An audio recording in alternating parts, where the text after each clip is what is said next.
En fait, il faut bien que vous compreniez que vous avez boycotté les gens, et c'est ce on s'est amusé à partager, c'est qu'il faut boycotter, tu vois. Plus que de lutter contre, non, il faut boycotter l'émission de Hanouna, il faut boycotter ceux qui vont chez Hanouna, les marques qui font de la pub chez Hanouna, peu importe, hein, peu importe où c'est que tu es, tu vois. Et c'est comme ça que ça fonctionne, tu vois. Faut arrêter de parler, il faut boycotter. Donc, si ça va continuer d'une manière ou d'une autre, si ça continue, eh ben sachez qu'on fera des lives tous les soirs. Alors, de 20h à 21h30, bon ça dépend comment ça sera sur M6 ou machin, de 20h à 21h30, on sera en live, on fera le react. On fera le react et puis on débunkera, on rigolera, on fera des petits trucs. Et ça, il y a des passages qui seront diffusés sur la chaîne secondaire. Mais la chaîne principale, ça sera toujours débunker l'actualité globale. Donc, Levi qui dit pas de boycott. Par rapport à quoi le boycott? Pas de boycott par rapport à TPP, mais c'est con ce que tu dis, Levi. Excuse-moi, Levi, c'est un peu con ce que tu dis. Même très con, tu m'excuseras.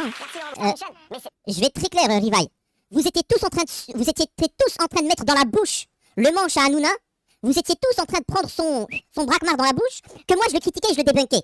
Quand vous étiez tous à quatre pattes en train de truquer, je parle de tous, hein, les influenceurs, les streamers, les youtubeurs, tout ça. Il y en avait pareil qui le critiquaient. Vous fantasmez tous sur lui, les musulmans me tombaient dessus. Hanouna, c'est un peu musulman. Hanouna, il invite des femmes voilées. Et moi je me suis critiqué. T'as pas honte, t'es d'extrême droite. Et moi je le débunkais, et je le débunkais. Et vous étiez là, t'as pas honte. Ensuite, quand vous avez vu que, après le travail d'avoir débunké, etc., tombé, etc., il a commencé à chuter, les rapaces sont venus pour l'achever, par jalousie, parce qu'ils fantasmaient sur lui. Et moi, à ce moment-là, je dis, bon, le travail il est fini, c'est bon, il est à terre, c'est fini, allez, je me barre. Et maintenant que je me dis, peut-être que le salaud il va pouvoir se relever, et je me dis, bon, allez, je vais récupérer ma batte de baseball et on va finir le travail, tu vois. Pourquoi tu barricades? Tu barricades pas. Arrête, qu'est-ce qu'il y a? T'as peur que s'il se relève, je lui repète les genoux, c'est ça? Arrête, c'est bon, arrêtez de vouloir le protéger. Je vous l'avais dit, hein, je l'aurais. Je l'aurais et je l'ai eu. Mais si apparemment il se relève, t'inquiète pas, je vais revenir, tu vois. Hein, voilà. C'est comme la Palestine, tu m'excuseras, Levi.